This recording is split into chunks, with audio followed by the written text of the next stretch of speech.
Estamos. Bueno, muchachos, ¿cómo andan?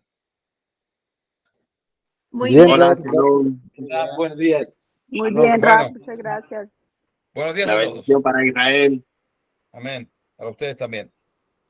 Bueno, les explico. La clase que quería dar es especialmente, también por preguntas de gente y también porque pienso que es muy importante, el asunto de la justicia. Justicia celestial, justicia del hombre y demás y demás y demás en esta tierra. Está escrito en el Midrash de que Dios tenía sus ciertas dudas si creara el mundo y el hombre. Dios quería crearlo y entonces los ángeles vinieron a Dios y dijeron, pero ¿para qué vas a crearlo si los seres humanos son medio mentirosos y medio no derechos y medio pecadores, tienen sus malas acciones y demás y demás y demás? Hay una especie de discusión celestial. Hay quien decía que sí hay que crear el mundo, hay quien decía que no. Abran paréntesis. No hubo ninguna discusión, ¿ok? Porque Dios pensó en hacer el mundo y el hombre antes de crear a todos, antes de crear a los ángeles. No es que Dios creó a los ángeles y se puso a jugar al fútbol con ellos y después se aburrió porque siempre Dios ganaba. Entonces digo, bueno, ¿qué hago ahora? Hago un mundo en el cual hay partidos de fútbol y un mundial que se maten ahí. No. Dios, lo esencial del mundo, la creación del mundo es el hombre. Eso es una especie de discusión no hecha, sino que nos quiere enseñar a nosotros. Es una discusión en el cielo. Entonces hay un versículo que dice, Batishalach emet arza, que la verdad fue como bajada a fuerza a la tierra. Es decir, Dios, ¿cómo solucionó la discusión? No sé quién dijo, no sé quién tiene razón. El que dice que hay que crear el mundo y el que dice que no, yo mando la verdad de este mundo. Y así el mundo se creó. Es decir, el mundo fue creado a través de que Dios bajó una especie de verdad a este mundo. Y eso es lo que provocó la creación del mundo material. Es decir, sin verdad no hay mundo material. Ahora, ¿qué es lo que quiere decir que sin verdad no hay mundo material? La verdad es la base de todo. Todo el adelanto científico, todo el adelanto del mundo, desde que el mundo fue creado hasta nuestros días, incluidamente hasta nuestros días, ciertamente, es a través de una especie de búsqueda de alguna verdad. Yo quiero saber qué es la verdad, por qué esto crece, por qué esto no crece. Si cuando el hombre empezó, vivía vida nómade, y entonces encontró el primer trigo, el trigo cultivado. Cuando lo encontró, ¿dónde se encontró el primer trigo cultivado por el hombre? ¿Ustedes saben? En el norte de Israel y en el sur de Siria. Esa es la zona donde se empezó a cultivar el trigo. Y empezó a sentir de que cuando come ese grano de trigo, se siente más satisfecho, se siente más sano, tiene que buscar menos comida. Entonces empezó a ver cómo hago para yo aprovecharme del trigo. Entonces llegó a la conclusión de que necesito sembrar. No empezar a buscar una espiga acá, otra espiga allá, sino empezar a sembrar trigo. Y si tengo que sembrar trigo, tengo que también asentarme, porque no voy a sembrar el trigo y me voy a ir a otro lado. Entonces me tengo que sentar ahí. Y empezó el asentamiento humano por el trigo. Y cuando él vio que había espigas de tal tamaño, había espigas de otro tamaño, y se dio cuenta, el hombre empezó a pensar, y llegó a la conclusión de muy interesante. Hay espigas que tienen granos de este tamaño, y espigas que tienen granos de este tamaño, mucho más chicas. Interesante. Después llegó a otra conclusión, de que si él planta, si ya va a plantar espigas, conviene agarrar las espigas de gran grano, porque se dio cuenta de que las espigas con grano grande dan espigas, espiguitas, las hijas, las nietas, van a también tener grano grande. Y descubrió de que mejor comer las espigas con grano grande. Eso lo alimenta más. Y así empezó el proceso de adelanto del mundo. Todos los inventos del mundo es por buscar una verdad, por buscar el porqué. Pero eso es con la condición de que existe una verdad. En la etapa postmodernica que estamos, o que intentan ponernos a prepo, ¿qué dice el postmodernismo? Pueden fijarse en mis clases que tengo en el website de Brito Lam sobre el postmodernismo. Tengo 2 clases ahí grabadas. Les recomiendo verlas. No porque son mías, sino porque pienso de que las clases están basadas en clases que nos dio personalmente el rabino Sherky, el presidente de Brito Lam. Y el postmodernismo, ¿qué es lo que dice? Tiene un solo axioma. No hay ninguna verdad. La verdad no existe. La única verdad que sí existe, según el postmodernismo, es que no hay ninguna verdad. Es decir, es una especie de contradicción. Ellos dicen un refrán, no hay ninguna verdad, y yo le digo, no, pero hay verdades. No, no, no. No se puede discutir eso, porque es una verdad. La verdad es que no hay ninguna verdad.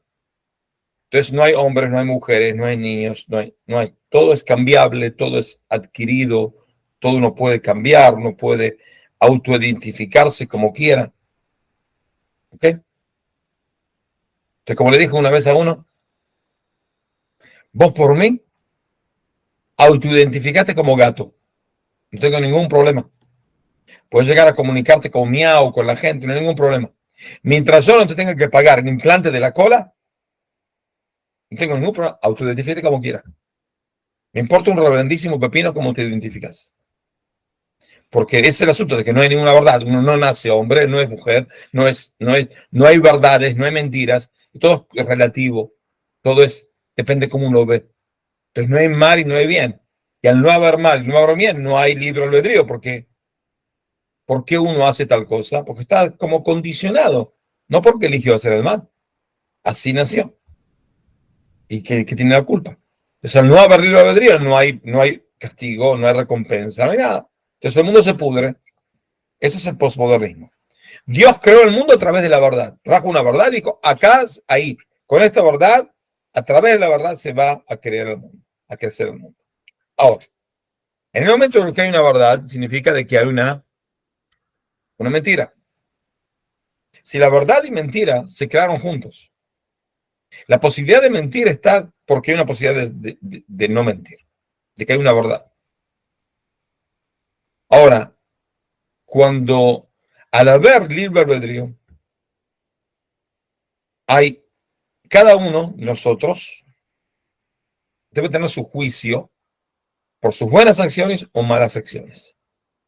Tanto sea buenas acciones o malas acciones con el prójimo, por ejemplo, robar es una mala acción, o por ejemplo, hacer el bien, una bondad es una buena acción, o una verdad y una bondad con Hashem, con Dios. Hacer la voluntad divina es algo bueno. No hacer la voluntad divina es algo perverso, malo. Ahora, en el momento, como dijimos, al haber verdad hay mentira, al haber verdad y mentira hay libre albedrío, al haber libre albedrío hay que hacer falta un juicio. Que el juicio es lo que determina si uno hizo una buena cosa e hizo una mala cosa. Y ahí recibe su recompensa o su castigo. Ahora, ¿hasta ahora está claro? ¿O le compliqué la vida demasiado? ¿Qué dicen? ¿Lo tienen claro? Para mí está claro. Buenísimo. ¿Ok? Para mí está. Bueno. Está claro. No, porque empecé con todo al 100% de velocidad. Por lo general yo entro despacito y voy levantando, ¿no? Ahí, pum, empecé con todo. Entonces me porté medio como un animal. Me di cuenta después. Bueno, no importa. Como sea. Bueno, entonces dijimos de que hay verdad, hay mentira, hay buenas acciones, malas acciones, hay juicio. Ahora, ¿qué es lo que Hashem prefiere? ¿El juicio celestial o el juicio terrestre?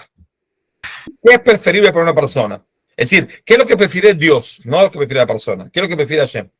¿Que el juicio sea celestial o que sea terrestre? El rey David decía, prefiero caer en manos de Dios que en las manos del hombre. Sí, el hombre prefiere un celestial, seguro, ni hablar. Pero Hashem, ¿qué es lo que prefiere? Yo no pregunté qué es lo que prefiere. Que uno mismo se juicio juzgue. terrenal, por el séptimo precepto noahide de las leyes universales. Muy bueno. Para mí también, el Y bueno, terrestre. es bastante, ahí entendían el asunto. Si pena. Hashem, voy a cerrar. Si Hashem nos obligó a todas las personas, tanto judíos como no judíos, a hacer una organización, leyes, que a través de esas leyes tienen que ser justas y tienen que haber una especie de juzgado, nos obliga a juzgar, quiere decir que es parte de la voluntad divina. Es decir, ¿cómo yo sé que es una voluntad divina? Porque es un precepto, porque es parte de la ética de la Torah y demás y demás y demás. Entonces, al haber una especie de obligación, según la ley, no para cualquier ser humano, por el solo hecho de ser humano y dejar de ser un monito, es que debe hacer una especie de instancia jurídica basada en leyes justas y ecualitarias. Ecualitarias se dice, ¿no? ¿Sí? Igualitarias. Igualitarias para todos. Es decir, no hay una ley para tal persona y otra ley para otra persona. No, la ley tiene que ser justa, igualitaria y ética, por supuesto. Si yo hago una ley que dice de que una persona que me mira torcido lo puedo matar, no es una ley justa, ¿ok? Pero tengo que hacer una ley que diga, y ahí es la diferencia entre judíos y no judíos, porque los judíos tienen dos sistemas jurídicos paralelos. Está el sistema de la Torah y está el sistema que tiene que ser el reino. El reino puede juzgar cosas que en la Torah por ahí se piensan, el veredicto es distinto, y cambiar el veredicto y juzgar para poder manejar el país. Si es algo la gente por lo general no sabe, ni siquiera judíos no se dan cuenta, de que está lo que la Torah dice y está que la Torah misma dé una especie de prerrogativa al gobierno de arreglar cosas a través de juicios y leyes para cerrar las lagunas jurídicas que existen. Es decir, hay una ley y hay como una especie de echa la ley, echa la trampa. Hay una especie de trampa, una especie de cosas que no nos dimos cuenta, que en la Torah por ahí no está especificado. Entonces, ¿qué es lo que tiene que hacer el gobierno? El rey, el gobierno elegido, quien sea. Tiene que tapar esos agujeros para que una persona no sea un degenerado en el marco de la Torah. Porque ese es el peligro. Ahora, una persona que no es judía debe hacer juicio, debe organizar una especie de sistema jurídico, legislativo y jurídico, como dijimos, basado en la ética, que sea moral y igualativo a toda la sociedad. Que no es una especie de tiene más prerrogativa y el otro no. No, tiene que ser equitativo a todos. ¿Ok? Por eso quiere decir de que el juicio terrenal es lo que Dios quiere. No es que Dios quiere porque está muy ocupado y no tiene ganas de juzgar a cada uno de nosotros. No, no. Si Dios se puede ocupar de cada uno de nosotros. Eso es en lo que Dios quiere. El asunto es qué es lo que la persona quiere. La persona quiere un juicio terrestre o un juicio celestial.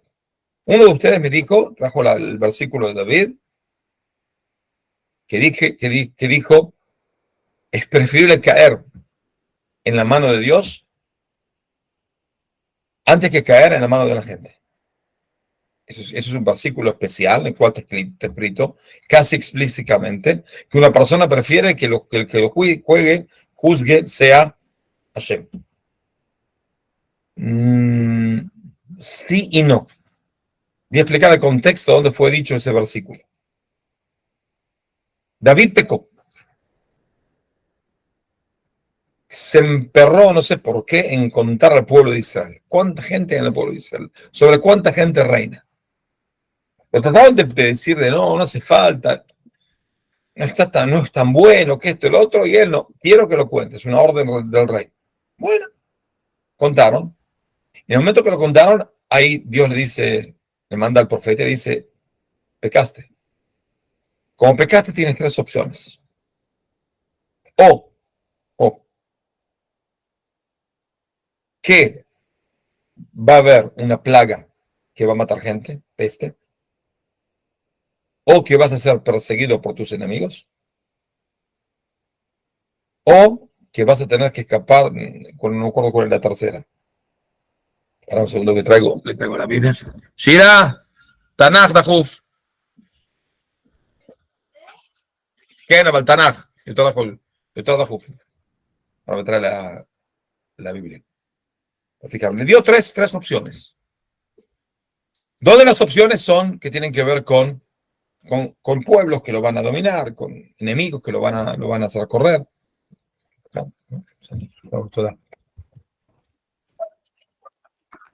Me fijo acá.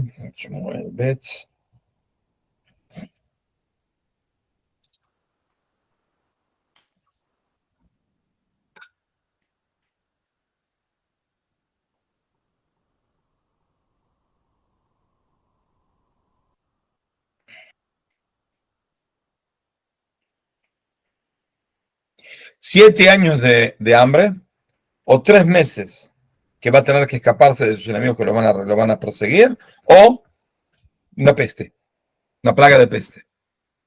Y ahí dijo David, ¿sabes qué? Prefiero la peste, porque la peste que lo manda es Dios.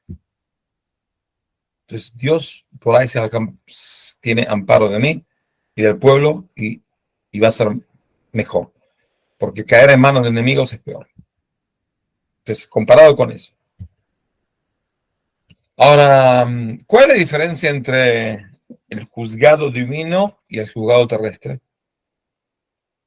Que el juzgado divino uno puede hacer una trampa. Si trayendo un buen abogado, trayendo buenas, ¿cómo se dice? Hablando bien, pidiendo perdón, salamareando al juez, dando una coima, como se dice, no sé si todos dicen coima en Sudamérica. Es decir, coima se ha entendido, en Sudamérica es totalmente entendido, ¿no? Bien. Todo entiende la palabra coima. Sí. Bien.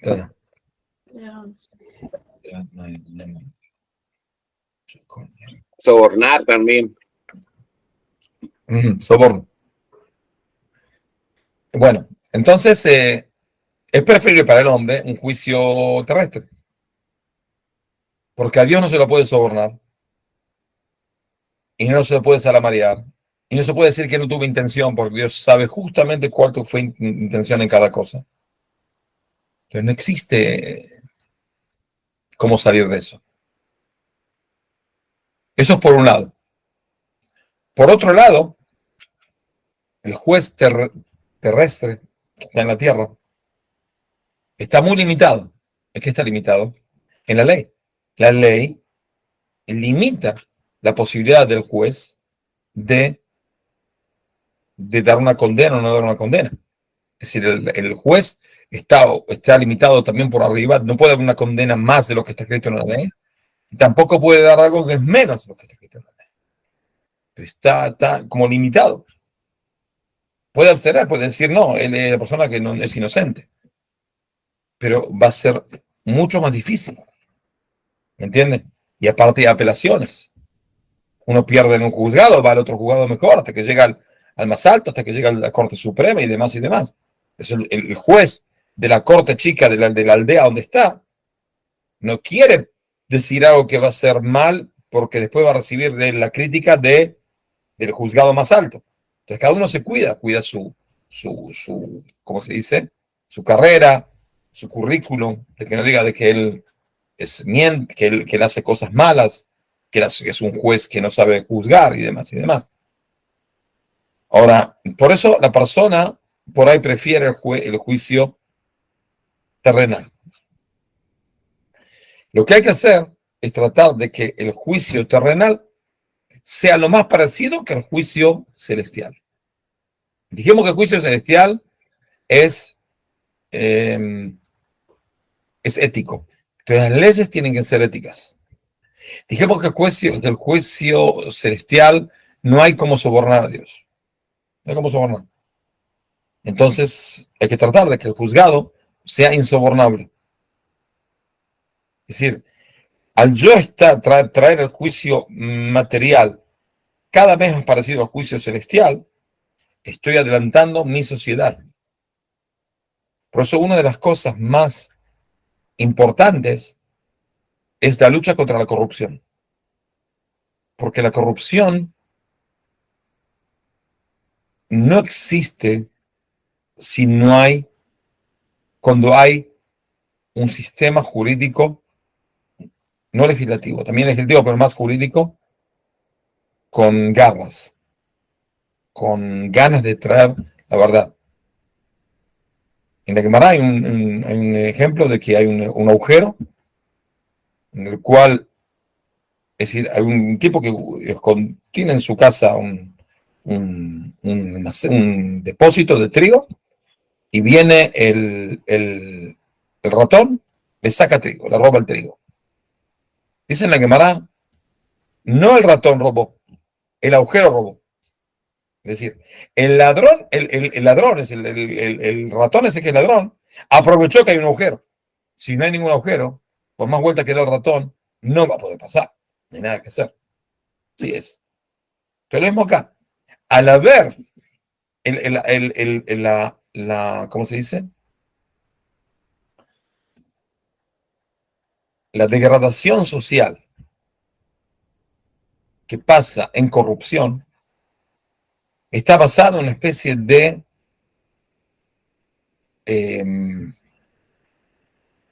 sociedad secreta y no explícita entre la sociedad, el que quiere hacer las cosas mal, la legislación, que no cierra los agujeros. Entonces uno puede llegar a hacer cosas que están en el límite de la ley y todavía no transgredir la ley. Y especialmente la parte jurídica, el juzgado, que hace un juicio de soborno y puede tardar 20 años. En esos 20 años, el culpable ya tiene 80 años y no va a ir en cárcel. El que le robaron ya está, y ya tiene está, ¿cómo se dice? Senil y ya ni se acuerda que lo robaron, ni cómo se llama. Y ya a nadie le importa, y a nadie le interesa. Y entonces no hay una especie de robaste, pagaste. Entonces el próximo que va a robar va a pensar si le conviene. ¿Ok? Es como una vez un judío, hay un cuento que dice que un judío vino el duque de Polonia y le dice: yo escuché que los judíos saben enseñar y tienen buena cabeza. ¿Y qué quieres de mi vida? Bueno, tienes tres opciones. Me veo dos opciones. Yo quiero que enseñes a mi perro a cantar. Tienes 3 años para enseñar, y dice: ¿cómo? Me va a llevar mucho tiempo enseñarlo a cantar. No, yo te mantengo acá, tienes en el palacio, puedes vivir, tú, tu familia y demás, y demás, y demás. Tienes que enseñarlo a cantar. Y si no puedo enseñarlo a cantar, te mato. Entonces el judío empezó a pensar: ¿pero cómo salgo de esto? Si yo no puedo enseñarlo que cante. Digo: ¿sabe qué? Me va a llevar como 3, 4 años. No hay ningún problema, se trata acá 4 años enseñarle a cantar. Entonces una vez le preguntó una, y él aceptó, no tenía otra opción. Entonces un amigo le preguntó: ¿cómo aceptaste, infeliz? Si al final el perro nunca va a cantar. Entonces mira, o que el perro se muere, o que el duque se muere, o que yo me muero. Es decir, algo va a pasar. No es acá. Si hay una especie de condena, y la condena se da 20 años después del caso, 20 años después de la denuncia, ¿qué posibilidad de que la gente tenga miedo? Nada. La gente va a seguir pecando, va a seguir, porque dice: 20 años me tienen juzgado, no estoy preso, no estoy detenido, vivo mi vida, al final cierro con algo. No hay problema. Especialmente en países como con inflación. Uno roba $100 hace 20 años y hoy en día paga 2 centavos porque se fue el dólar a la luna. Entonces él roba en pesos o roba en moneda del lugar y se le puede juzgar únicamente por lo que robó en pesos, no en dólares. Y así vive. Entonces no, hace falta que sea, como dijimos, moral, equitativo y rápido. Lo suficientemente rápido, sí, no tan rápido para que una persona no pueda tener defensa, no puede preparar sus atenuantes, sus agravantes, qué decir en el juzgado. No se puede terminar por ahí en 2 horas, pero sí no se puede terminar en 20 años. Seguro que no. Porque si no, no hay cómo parar el círculo vicioso de toda esta situación. Ahora, la mayoría de ustedes son de Latinoamérica. Y yo también nací en Latinoamérica. Todos nosotros sabemos de que Latinoamérica especialmente, no por una cosa intrínseca, no es una cosa racista, no, por supuesto que no. Pero estamos seguros de que el soborno, las malas acciones, provocaron que Latinoamérica esté en donde esté. Cada país. Es decir, puedo llegar a hacer una especie de ¿cómo se dice?, de investigación a cada país. Y si en cada país que estamos hablando de ustedes, que representan ustedes, son 87 personas, 87 incluido mí, sé que el país de donde yo nací y me crecí, si deja de robar, no sé si va a ser una potencia, pero va a estar mucho mejor, sin ninguna duda. Es decir, todo lo que pasa es basado en eso, en la podredumbre de la ciudad, de la podredumbre de la sociedad, que se degrada, se va, no actúa de manera como debe ser. Entonces al final Dios lo va a juzgar. Y cuando Dios juzga no conviene, porque Dios sabe cuál fue la intención de cada uno. ¿Entiendes? De cierta manera Dios por ahí no conviene, porque no se lo puede sobornar. Entonces lo que hay que hacer es hacer una especie de tratar de cambiar las sociedades de todo ese bochornoso sistema de robo continuo, usurpación y demás cosas que degradan la sociedad. Las sociedades no se degradan por problemas con Dios. Es decir, hay, como dijimos, 2 cosas. Están las cosas con Dios y están las cosas con el prójimo.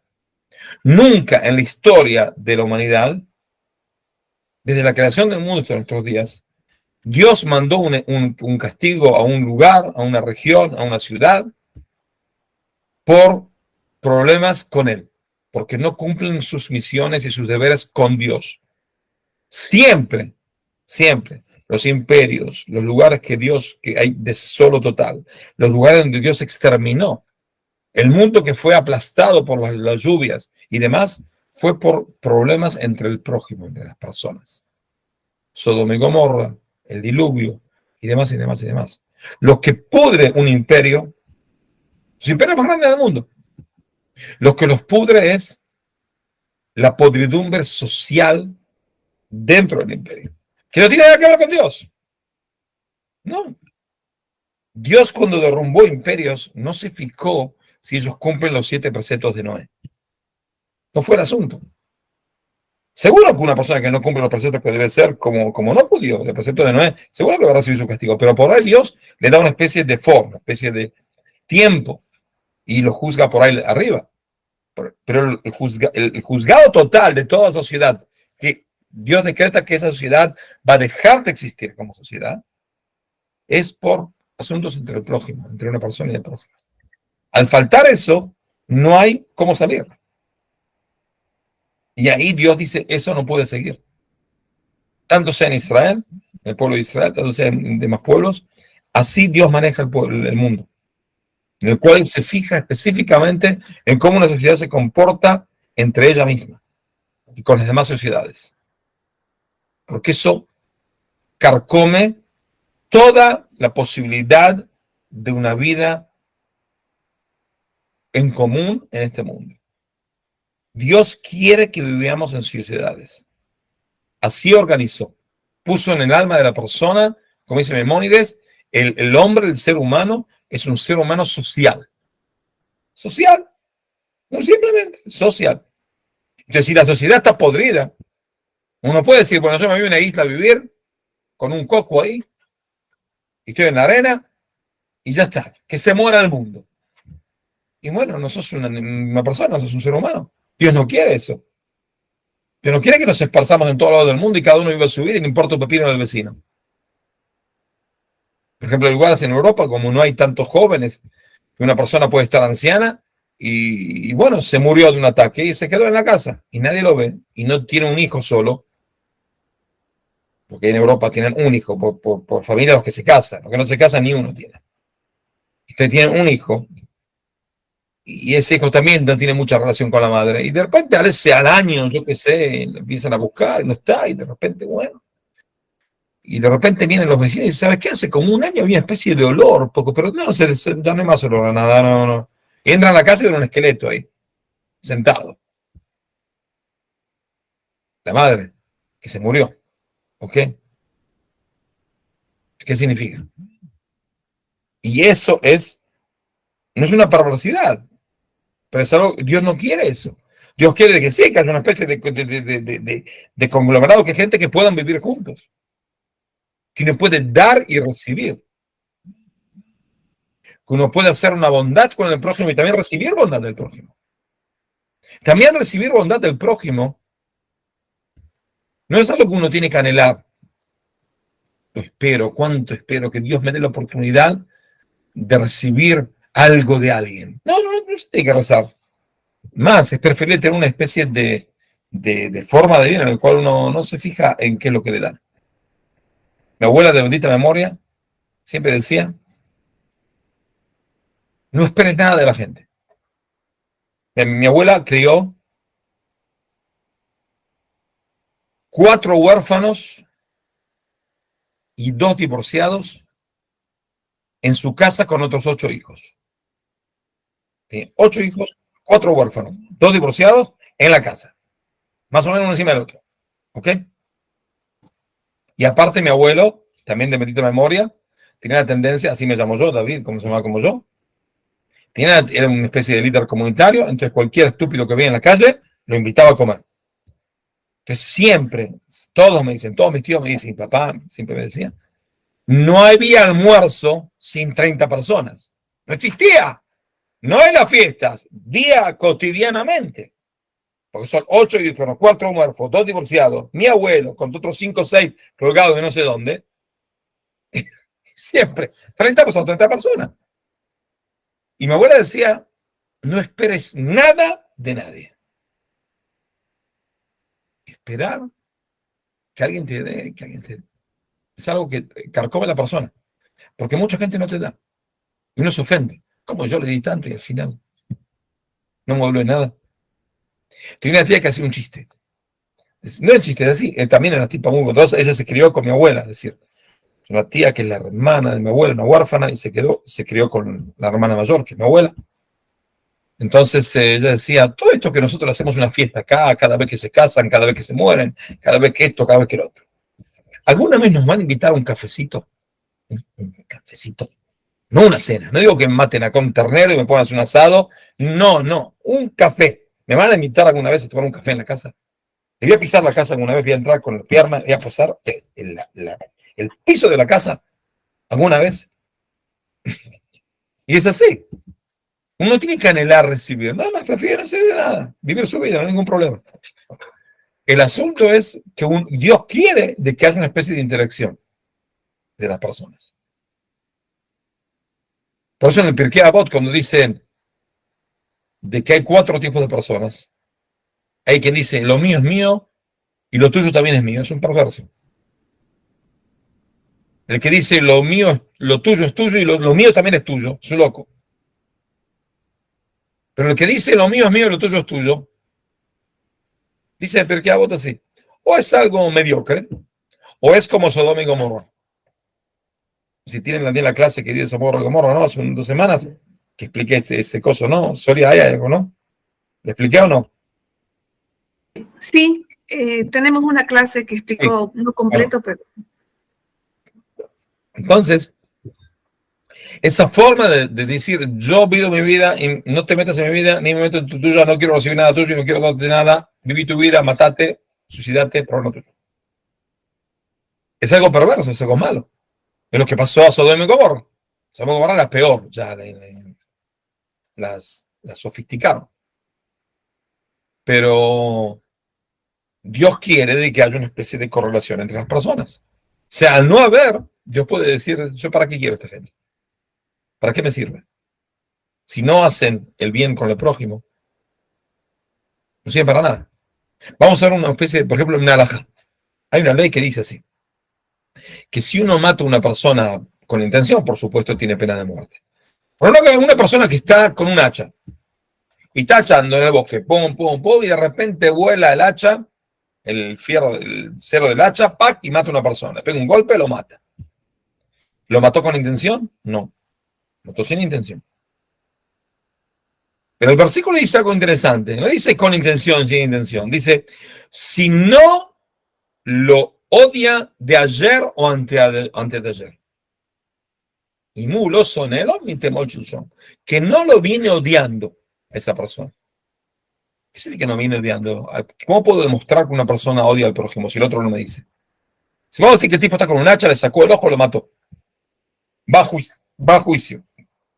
Los juzgados tienen que demostrar que lo odió. ¿Y cómo pueden demostrar que lo odió? Para dar una especie de presión si no lo explicó. ¿Por qué lo odia? ¿En serio? Pero no lo dijo. Entonces esto, ¿sabes? Mira, el juez tiene que preguntar así. Tiene que recibir testigos que vieron que esas dos personas se cruzaron en la calle y no le dijo buen día. Si una persona se cruza con el otro y no le dice buen día es porque lo odia. Durante 2 días. Una primera vez no se dio cuenta, no sé, no lo vio. El segundo día, 2 días seguidos, no le dijiste buen día, debe ser que lo odias. Y si el tercer día lo mataste de casualidad, no es de casualidad. No es de casualidad. No tenés pena de muerte. Pero casualidad tampoco. ¿Ok? No me la cuentes a mí, entonces tenés que exiliarte a otra ciudad, vivir ahí hasta que se muera el sacerdote. Porque de ahí salió el refrán, cada muerte de obispo, ¿no? Que es la muerte del sacerdote. Y ahí puede ser, sino que se quede ahí toda la vida, que se muera ahí. No hay problema. Quiere decir que una persona no dice buen día al prójimo. Es difícil no decir buen día. ¿Se imaginan acá? En mi barrio viven 50.000 personas. ¿Se imaginan si todos los días les tengo que decir, no a mis vecinos que están acá, tengo que decir a cada uno que lo veo buen día, buen día, buen día, buen día, buen día, buen día, buen día.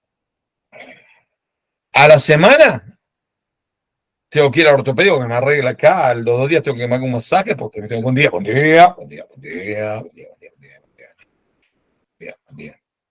Ya te sale en la mitad de la noche, uno se despierta, buen día, buen día, buen día, buen día, buen día. Esto es lo que hace todo el día. ¿Qué hiciste el día? Estoy cansadísimo. ¿Qué hiciste? Dije buen día de 40.000 personas. ¿Se imaginas? Es un problema. Pero de cierta manera sí, uno tiene que desear que el prójimo tenga un buen día. Muy fácil. Es parte de la vida que uno tiene que tener. ¿Hay preguntas? Sí, aquí hay una pregunta en el chat. Dice, si otra persona roba y luego que regala lo robado, ¿cómo es? ¿A quién la regaló? Si otra persona roba y luego regala lo robado, ¿cómo sería la... Es un estúpido. Ese es como especie de Robin Hood. Robin Hood. Ya. Robin Hood es muy, muy, muy emocionante, sí, Robin Hood. Eso era en Inglaterra cuando los aristócratas robaban lo que querían. ¿Ok? Pero en una sociedad democrática moderna no se puede robar para darle al prójimo. ¿Ok? El asunto de entrar en la billetera del prójimo para darle a un otro, lo que se llama justicia social, por lo general es una aberración. ¿Ok? El Estado debe recibir impuestos de gente y con eso darle lo que cada ciudadano necesita hasta cierto punto. Hasta cierto punto. No se debe dar al ciudadano un auto 0 kilómetros y demás.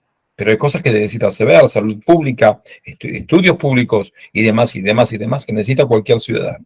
Y eso se saca con los impuestos. No a través de un robo organizado. Ahora, también los impuestos tienen que tener una especie de lógica. No puede ser que las personas que más se esfuerzan pagan más impuestos. No puede ser. Porque si no, eso provoca que mucha gente viva de la vaguedad.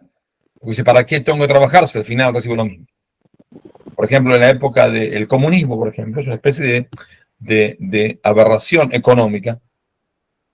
Es decir, siempre por lo general dicen que una persona joven es comunista y después se hace capitalista cuando ya es más mayor. Entiende la estupidez del comunismo.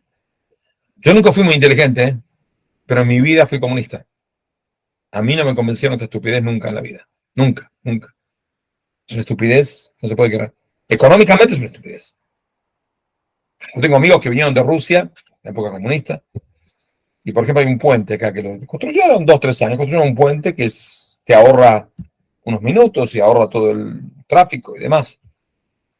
Usted me dijo, pasamos por acá y me dijo, ¿hace cuánto que empezaron a construir? Le dije, hace 2 o 3 años. Y acá todo en Israel es mucho más lento, porque toda la parte jurídica acá es una especie de enrede total. La cantidad de estúpidos abogados que se la pasan haciendo, volviendo loco a la gente, y si hay un terremoto, y si cae un maremoto en Jerusalén, del mar a Jerusalén son 60 kilómetros, no importa, y si cae un asteroide, y si surge un geyser, y todas estupideces en cosas que son mucho más caras, por eso todo es caro, todo es lento, mucho más lento de lo que tiene que ser en cualquier país normal, ¿no? Mucho más lento. Sí, lo hacen fuerte. Es decir, si cae una bomba atómica, lo único que va a quedar es el puente ese. Si va a hacer pomada, pero el puente va a estar ahí, porque lo construyeron de una manera que no se va a romper nunca, ni una bomba atómica lo rompe. Entonces, ¿qué pasa? Digo, ¿sabes cuánto tiempo tarda en Rusia, en mi país, para construir este puente? Una generación. ¿Sí?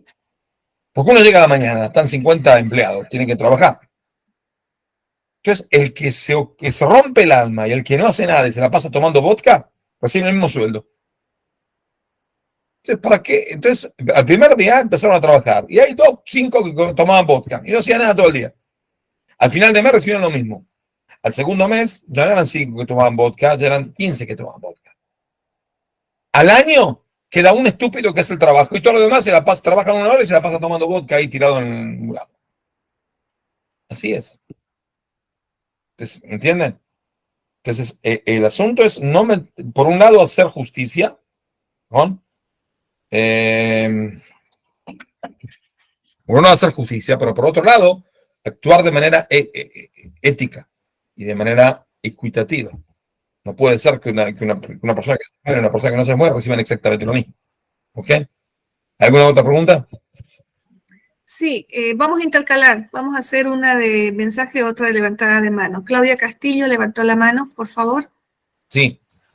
Hola, Rab, buenos días. Rab, no sé si es una pregunta, un comentario, pero por ejemplo en Colombia es como ya aberrante escuchar a la gente que diga, ya sabemos que los políticos roban, pero que roben poquito, pero que hagan las cosas. O sea, y cuando uno escucha uno de esos temas, uno dice, pero sí, o sea, uno no sabe ni qué responder, o sea, queda Mira, es como en pero- Argentina. En Argentina había un presidente sirio que se llamaba Menem, que decidió hacerse cristiano para que pueda ser presidente, porque constitucionalmente en Argentina no se puede ser presidente si uno no es católico apostólico romano. Entonces él era musulmán. Pasó a ser católico un año antes para poder llegar a ser postulado como presidente. Y robó menos que lo de ahora. Ahora roban, ya no tienen manos para robar. No les quedaron, son como pulpos. Increíble. La cantidad roba. Él robó menos, pero robó. Pero por lo menos movió la economía. El anterior nunca robó nada. Pero la economía es un desastre porque no supo hacer nada. Entonces, de cierta manera yo entiendo lo que dicen. Pero igual a largo plazo está equivocado. ¿Por qué?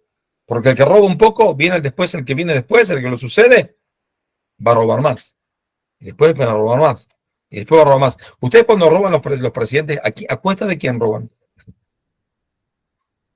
A cuestas de la gente que no tiene cloaca en las villas miserias. No a cuesta de los empresarios. A cuesta de la gente que no tiene educación pública. A ellos les roban. No tienen que entender de que eso, lo que roban es de ellos. ¿Ok? Acá el primer ministro de Israel está con juicios. No por robo, sino por recibir regalos de alta categoría y los tenía que haber dicho que los recibía de un amigo que es multimillonario. ¿Saben cuál es uno de los juicios? ¿Es por qué? Porque él recibió ¿cómo se dice? Cigarros de Cuba. El tipo le traía Habanos de Cuba. Es un estúpido porque tiene plata, tiene suficientemente plata. El primer ministro de Israel tiene bastante plata, una familia bastante de dinero. Él se podía comprar solo. Lo que pasa es que es un estúpido. Él y la esposa, dos estúpidos. Y traen y reciben, que no hacía falta ensuciarse por eso. Pero está en juicio, por eso. Tengo el tallerista mío del auto, es árabe palestino. Árabe, no palestino, no existe la palabra palestino, no existe, no hay pueblo palestino, es árabe. Me dijo, ustedes son unos estúpidos los judíos. Hacen juicio, hay un primer ministro de Israel que estuvo preso 1 año y medio. ¿Por qué? Porque hizo una especie de intercambio y ahí le salió una especie de que él vendió un cuadro de la esposa y el que compraba un cuadro de la esposa recibió una autorización para poder abrir una compañía no sé dónde. Ese círculo así. Si le compras un cuadro, bueno, compré un cuadro de la esposa por $100,000. Ah, bueno. Y ahí le dio el permiso. De ahí se quedó con más o menos $50,000. Hizo una ganancia. Todo este asunto. Tuvo preso 1 año y medio. El primer ministro de Israel tuvo preso 1 año y medio. El único primer ministro que tuvo preso. Me dijo el árabe, ustedes son unos estúpidos. El primer ministro de la autorización palestina, que tiene una casa de 60 dunas, ¿sabes qué es 60 dunas? 60 dunas viene a ser un terreno de 6.000 metros cuadrados. ¿Ok? 6.000 metros cuadrados. Tiene un helicóptero, 2 yates privados, 2, ¿cómo se dice? Para que el helicóptero pueda bajar. 4 piscinas. ¿Y esto de dónde pensás que lo sacó? De los robos que hace. Wow. En el momento que ustedes se les den una estupidísima idea de dar un Estado a la autoridad palestina, en ese mismo día, te juro por lo que quieras, yo me escapo de acá, me voy a vivir a Chile. Tengo primos en Chile, me voy a Chile, no quiero vivir acá. Ustedes están locos de la guerra. ¿Saben lo que roba esta gente? Y por eso a largo plazo el robo también, que donde se puede justificar al final, degrada a la sociedad. ¿Entendido? Por eso que Gracias, Rap. Pregunta, ¿cómo se juzgan al alma de un bebé? ¿Cómo son los juicios? no hay juzgado. El bebé no tiene que cumplir nada y cuando muere el bebé es parte de la cuenta celestial, que es por los pecados del padre, de la madre, o por los pecados del pueblo en el cual él reside. Y cuando en el año 1889, pienso, una especie de pogrom, que mataron bastantes judíos en la ciudad de Kishinev, en Ucrania. Murieron como 85 y entre ellos bastantes niños. Es uno de los más grandes escritores de canciones y versos de Israel, que se llama Nachman Bialik, que es lo que se llama ¿cómo se dice? El compositor nacional, se lo dice acá. Era sionista, después vino a Israel. Entonces él escribió sobre esos pogrom de Kishinev. Dijo, la venganza de la muerte de un niño no la creó ni el diablo. Si el diablo tiene que pensar, ¿cómo hago para que este degenerado que mató a un niño sufra? El diablo se la sabe todas, cómo hace sufrir a todos.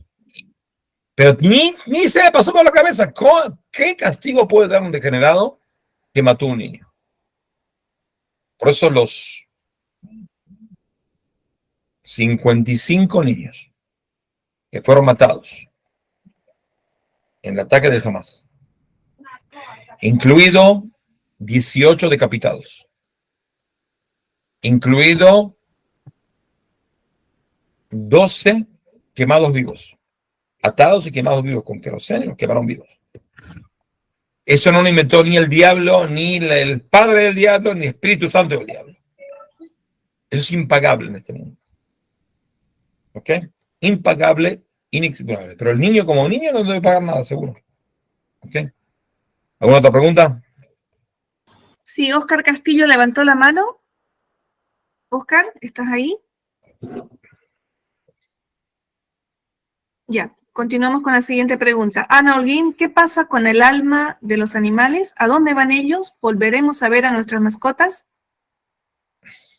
El animal no tiene alma, hay lo que se llama Ainefesh Ruach Neshama, y si hay 3 niveles, no sé cómo traducirlo justamente, pero el animal tiene únicamente el nivel más bajo, por eso no es parte de ningún círculo espiritual, es decir, eso se va con él en la tumba, muere, se entierra y no va a ningún lado. ¿Ok? Bien. Jesús Reinaldo. Shalom Zab, desde La Paz, Bolivia. Sí. El sistema, bueno, ha dicho que hay 2 sistemas jurídicos, uno que es la Torá y es el reino. ¿El sistema del reino es el sistema del hombre? Sí, el hombre decide, es decir, el rey, la parte directiva, decide para arreglar la sociedad y para tapar los agujeros, lo que se llaman lacunas jurídicas que permiten a degenerados seguir haciendo el mal, y también para cambiar la sociedad para bien, seguro como parte de una especie de visión ética, basada en la ética, puede llegar a determinar juicios, decretos y castigos que no están escritos en la Torá. Por ejemplo, cuando David le pecó con Bathsheba, el profeta le contó un cuento de un tipo, un millonario que le robó un ternero a uno, que es un pobre tipo que tenía una sola ternera. ¿Qué es lo que dijo David? ¿Tiene pena de muerte? Tiene 4 penas de muerte. Y eso es lo que le pasó a David. Que el profeta le hizo, tú ahora te juzgaste a ti mismo. Tú eres el que robó. Robaste la esposa a Bathsheba, al esposo. Por eso vas a pagar con 4 muertos. Y eso es lo que pasó, que murieron 4 hijos de David, los tuvo que enterrar él. ¿Okay? Y eso no es según la Alajá. Según la Alajá no es así la Alajá, pero es el rey del crimen. Es decir, declare algo. Por ejemplo, yo siempre digo de que si yo soy una especie, parte de un gobierno, y vamos a decir que hay mucha gente que viola a niñas jovencitas, las viola. Yo haría de que esa persona que esté probada que robó, que violó a una niña, lo ato en un poste, ¿ok? Lo pongo el poste en la mitad de un nido de termitas, le pongo miel sobre el cuerpo y las termitas se lo van a empezar a comer de a poquito. Sí, se van a morder de a poquito. Y lo pongo grabado en todas las redes sociales y en toda la televisión y en toda la radio. Cualquier canal de televisión que prendes, ves al tipo ahí gritando y llorando porque se lo están comiendo. Miles y miles de termitas. Cada uno le come 1 milímetro cuadrado de la carne. Así de a poquito se va muriendo. Y les aseguro que el que ve esa pena de muerte, el que se le llega a ocurrir la estupidísima idea de violar a una niña, lo va a pensar ya bastante más veces. ¿Ok? Bastante más veces lo va a pensar, porque no conviene. Porque la próxima vez que van a hacer una ejecución con las termitas y la miel, va a ser la de él. Entonces, eso es lo que el rey debe decir, o el gobierno debe decir. Son cosas para arreglar la economía, para arreglar la seguridad pública, para arreglar todo lo que decimos. ¿Ok? Ligia María. Gracias. Bueno, creo que ahí justo están también escribiendo la misma pregunta, es con respecto al aborto, ¿no? Primero, el aborto consciente, el que la mujer decide o la pareja decide ir a abortar. Y segundo, con el aborto inconsciente, o sea, esos niños que después de los 3 meses no terminan de gestar, se pierde por alguna razón. ¿Qué pasa Bueno, con vamos a empezar por el segundo. El segundo nadie tiene la culpa de eso. Dios no quiso, por ciertas circunstancias, de que ese niño nazca. Es parte de lo que la pareja tiene que pasar en su vida. Es una especie de desafío que la pareja tiene un desafío enfrente de cómo sobrepasar ese desastre que tuvo. ¿Ok? Entonces, no hay juicio, no tiene nada que ver. El aborto intencional pienso que es la única halajá, la única ley judía, en el cual los hijos de Noé tienen más restricción que el pueblo de Israel. Si un judío que aborta, depende del mes y demás, no se considera como que asesino. Un noajida que aborta se considera un asesino. Es la única ley que yo conozco que es más estricta en un noajida que con un judío. No pienso que haya otra ley. Sí. Por eso uno tiene que tener mucho cuidado con el asunto del aborto. Si ya hacen aborto, seguro en el primer mes, segundo mes, no más. ¿Ok? Ok. Oscar Darío.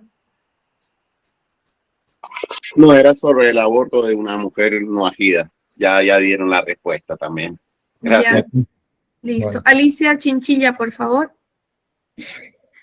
Sí, Rabino, saludos desde Costa Rica. A manera de comentario, Rabino, me llamó la atención la historia que contó del perro, que me recordó la pandemia. Cuando las personas querían vacunarse, la gente decía, no, porque de aquí a 2 años van a salir un montón de cosas, que le va a salir otro brazo a la gente. Entonces yo le decía a una de mis hermanas que ella no quiso vacunarse, yo le decía, pero ¿qué importa vacunarte hoy? Si acaso sabes que de aquí a 2 años no sabes si hay otra cura o si vas a tener 2 años de vida más para poder vivir. Entonces me recordó, me hizo memoria la historia suya. Había un Muchas estúpido que gracias, yo conocí acá que tampoco se quería vacunar porque le dijo de que no, te sale después, te va a crecer un miembro. Y le dije, ahí cuerda, ¿qué miembro te va a salir? ¿Otra oreja? Me dice, no, por ahí me sale algo acá. Y no hay ningún problema. Lo único que haces en tu vida, tu cabeza no lo usas para nada, únicamente te la rascas todo el día. Te vas a tener otra mano para rascarte, en vez de 2 manos para rascarte la cabeza, porque cerebro no tenés, vas a tener 3 manos para rascarte la cabeza. Muy bien, perfecto. Anda a vacunarte, esa otra mano mejor todavía. Mucho cerebro acá no tenés, entonces por lo menos te rascás, viene bien. 2 manos, 3 manos, 8 manos que te rascan juntas, viene muy bien. ¿Ok? ¿Cómo se puede hacer una denuncia contra alguien sin caer en hablar mal de esa persona? No, la denuncia es parte de lo que se debe hacer según la ley de la Torá para arreglar una sociedad. Es decir, la Lashon Hara no es cuidar a un delincuente. Porque yo veo a una persona asesinando al otro y digo, no lo voy a decir porque la Lashon Hara. No, pero ese tipo va a seguir asesinando. Entonces tengo que parar ese círculo. Tengo que denunciarlo. Esta persona asesinó. Tengo el nombre y el apellido de la persona que asesinó. Vi a la persona. O robó o demás. No es la Lashon Hara, es parte de la sociedad, que uno debe ser así. ¿Ok? Si no, la sociedad nunca puede cambiar. La Lashon Hara no está atando a las sociedades para que los delincuentes sigan haciendo delincuencia. ¿Ok? Más todavía. En la Torah dice, si una persona no va a juicio y no atestigua contra el delincuente, él recibe su pecado por no haber ido al juicio, no haber ido a atestiguar contra él. ¿Ok? Ya. ¿Existe alguna literatura para noágidas en relación a que la ley del país, ¿cómo es? En relación a que la Torá se adapta a la ley del país en tanto que no vaya en contra de la misma Torá? Es algo lógico, no hace falta que esté escrito. La Torá nunca va a entrar en una ley de un país que no contradice la Torá. Por ejemplo, la Torá nunca, hay una costumbre de los italianos que llegaron a todos lados del mundo y también a los que llegaron a Argentina, que es el 29 de cada mes comen gnocchi. Gnocchi con salsa de tuco, lo que sea, comen gnocchi. Por eso llaman a todos los empleados que están de más en Argentina, que los pusieron por cosas políticas, que no hacen absolutamente nada, los llaman ñoquis. ¿Por qué? Porque vienen una vez por mes a recibir el sueldo. No hacen nada. ¿No? Se llama ñoqui. Cuando el argentino no dice ñoquis, son estos que no hacen no hacen nada y únicamente vienen una vez por mes. Ahora, ¿se puede cobrar ñoquis según la halajá? ¿Dónde está escrito que no? Si no está escrito que no, también para un judío, cualquier cosa que uno pueda hacer, que no está en contra de la halajá, que no está escrito que está prohibido, está permitido. ¿Ok? ¿Se puede denunciar a los padres? Depende en qué. Si mi padre ahora estacionó en un mal estacionamiento, no tengo que ir a la policía como estúpido y decirle, bueno, mi padre tiene auto mal estacionado, dale una multa. Pero si mi padre hubiera violado a alguien, seguro que lo denuncia. Porque no quisiera que él siga haciendo eso. ¿Ok? Es para su bien, para el bien de mi padre. Para salvarlo de próximos pecados peores. ¿Actualmente en algún país están los preceptos no ágidas considerados como una opción para hacer justicia? No, pero las leyes de todos los países, en parte de cada país, tienen una especie de influencia de la ética bíblica, de la verdad y de la ética. Esa sí es una influencia, es una influencia indirecta. Pero igual es una diferencia como sea de que se ve, de que los países tratan de ser éticos, tratan. Al final por ahí no sale, porque como dijimos que hay corrupción y demás y demás y demás. Pero la ley tiene que ser ética y debe ser ética. Y de cierta manera sí es ética. De cierta manera. Emilio. Buen día, salón a todos. Y, ¿Cómo anda? bueno, Hoy estudiamos con su hijo a la mañana. Baruch Hashem, qué alegría. Hermosa noticia. Me dijo que quiere ir conmigo a la playa. A la playa de la Franja de Gaza. Me dijo hoy, Rabino, ¿cuándo vamos a la playa? Digo, playa, hace un poco de frío ahora para ir a la playa. Digo, no, la playa de Gaza. Digo, bueno, enseguida. No, pensé que era en Tel Aviv, pero Gaza es muy arriesgado. Sí. Estate tranquilo, no te preocupes. Hicieron una pregunta recién si hay países que hay algunas leyes no ágidas. El gobierno de la ciudad de Buenos Aires, yo me enteré que en el Consejo Deliberante aprobaron los 7 principios universales de monoteísmo ¿Me puede mandar el artículo? Le agradezco si me manda el artículo. Sí, lo voy a mandar porque le voy a pedir, el que comentó fue el rabino Ariel Groisman, y a mí también me causó mucho agrado eso, y así que le voy a pedir a él, no tuve que hacer la verificación que usted me pide, pero... Averigüe y mándemelo, me va a poner muy contento, y le voy a mostrar al rabino Cherky y demás. A mí también me puso muy contento porque digo, bueno, por lo menos en este país que tenemos tantas contradicciones, y verdaderamente, como usted hizo referencia a que los juicios se demoran mucho en Argentina, y justamente no puede ser así. Estamos con los pies caminando en el cielo raso. Me parece que en Argentina está todo el mundo al revés. Y eso que me hago cargo porque yo soy el partido oficialista, pero no soy partido de los ladrones. Vamos a ponernos ahí. Y por supuesto que no lo voy a poder decir tan abiertamente porque me pelean, capaz me matan. Pero hay que hacer honor a la verdad. No podemos seguir un país y un... Ya lo usted vive cerca de las cataratas de Iguazú.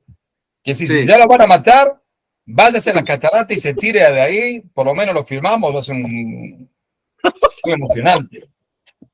No me queda otra. No te queda otra. La catarata de ahí arriba y otra cosa. No puede ser, porque si voy al otro lado, Ciudad del Este, el presidente Stroessner, me agarran los musulmanes, así que no tengo opción. Me tengo que estirar en la mitad. Bueno. Le agradezco Gracias, Hugo. Querido Rab, están preguntando por los certificados de la declaración no ágida. Varios. Le pedí, por favor, lista de gente que no recibió. Mándenme una lista de gente que no recibió. Nombre, email, y yo se lo mando. Me ocupo yo. ¿Ok? Ok. Listo, Rabino. ¿Alguna otra pregunta? Y cerramos con una. Mil disculpas a las demás personas. Voy a tener alguna pregunta que está desde hace rato pendiente. ¿Cómo podemos seguir apoyando a Israel desde nuestra posición de Benei Noach? Primero, hay que entender, hay discusiones en ámbitos, en encuentros y demás, y demás, y demás. Se puede hablar también de la justicia, de la lucha entre el mal y el bien, pero también se puede hablar de una especie de cosa torcida que hay, que es explicar de que dicen de que la ley de la guerra prohíbe hacer lo que Israel hace en estos días, que es reventar la franja de Gaza y mueren gente civil también y demás y demás. No conozco, y sé de historia, sé bastante de historia, no conozco ningún ejército del mundo que pueda llegar a ser tan ético y tan meticuloso y tan, ¿cómo se dice? Tan detallista para no matar civiles como el ejército de Israel. No existe en el mundo. Según la ley, de la Convención de Génova, según las leyes mundiales, cuando una persona que es militar entra en un lugar de civiles para no caer, el atacante puede atacar el lugar civil y que se mueran 10.000 personas civiles para matarlo a él. Esa es la ley. Israel no lo hace. No lo hace. Ya hay 600.000, más de 600.000 personas que se fueron con la autorización de Israel a otro lado, al sur de la Franja de Gaza, para no estar involucrados y para no tener un problema de que lo pueden llegar a morirse o herirse. ¿Ok? Cada día salen decenas de miles, más todavía. El Hamas hace todo lo posible para que no salgan. Les tira, los bombardea, los asesina, para que no salgan. Israel custodia esas caravanas de gente para que puedan salir de manera no arriesgada de su lugar para no estar involucrados en ese asunto. Es decir, el que tiene la culpa de todos los civiles son el Hamas, que se esconde dentro de ahí y pone esas cuevas que no son cuevas, son fortificaciones bajo tierra, abajo de hospitales, abajo de escuelas, abajo de jardín de infantes, abajo de todos lados. Ese es el que tiene la culpa, no Israel, de ninguna manera. ¿Ok? Eso es muy importante decirlo, de que no conozco ningún ejército del mundo que lo haga. Los ejércitos más éticos del mundo, los más estrictos del mundo, no lo hacen. Israel hace una semana que tiene rodeado el hospital que es una especie de búnker, que está lleno ahí es una base militar. Si de ahí hay 500 enfermos y 5.000 soldados de Hamas bajo tierra, con todo lo que quieran, Y no entró al hospital hasta que no salgan los enfermos, no salga la gente que esté ahí. Porque no quieren atacar a civiles. Al final no va a haber otra opción, va a tener que atacar. Pero se hace lo posible para que la gente se vaya. Y se le habla por teléfono a la gente. Y le dice, escapate, andate porque vamos a atacar. Y ellos tampoco pueden salir. Porque si salen, el Hamas los mata. ¿Entendido? Están, como se dice, agarrados de todos lados. Pero el que los mata son esos terroristas que no los dejan salir. Por eso es muy importante aclarar ese asunto. No conozco ningún testimonio de que en los 75 años del nacimiento del Estado de Israel, ningún soldado apuntó a un civil para matarlo. No existe, no existió, nunca existió. Ponerlo ahí en la mirilla y pum, volar los sesos. No existió, nunca existió. Lo que hay es civiles que se mueren, sí, porque están en la mitad de la guerra, hay gente civil que sufre. Pero no tiene que ser correlativo. Es decir, la cantidad de civiles que murieron en Inglaterra con los ataques de los alemanes fue más o menos 80.000. 80.000 ingleses murieron en la guerra. Civiles, por ataques de misiles, el V1, V2, y bombarderos y demás. 80.000. ¿Cuántos civiles murieron por los ataques de los británicos y los americanos todos en Alemania? 4 millones. No es proporcional. Había que matar únicamente 80.000. No, el que empezó la guerra fue vos. El que me atacaste fui vos. Cuando yo le devuelvo. No hay nada que hacer, no puedo separar. Okay, ahí fue sí intencional. Bombardearon las ciudades que no tenían nada que ver y las aplastaron y las demolieron. Nosotros no hacemos eso. ¿Ok? Bien. Bueno, muchachos, nos dejamos. Si Dios quiere, nos encontramos dentro de 2 semanas